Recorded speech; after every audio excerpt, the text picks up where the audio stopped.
So today kakain tayo ng niluto nating pansit na tira kanina sa pabago kay Cory. Nagprito ako ng egg at rice natin kasi ang sarap ng bahaw.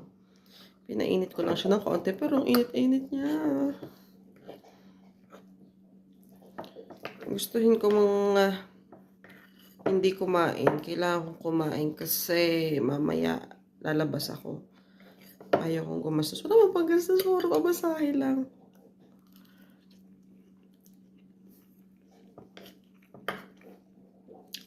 Magbabaon na lang ako ng prutas.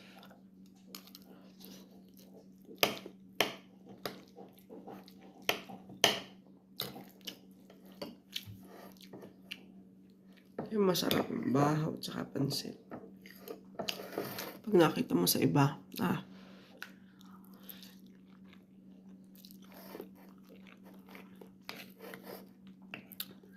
medyo maalat-alat ang pansit pero feeling ko okay lang. At si Cory may magmaalat. Kahit sobrang alat, nagdadagdag pa din ng asin.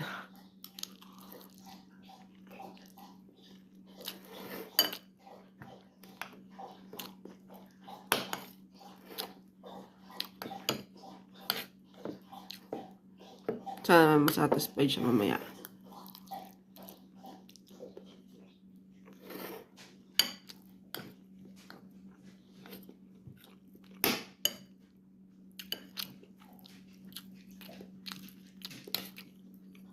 Lasang baysanan. Kaya birthday ng kapitbahay.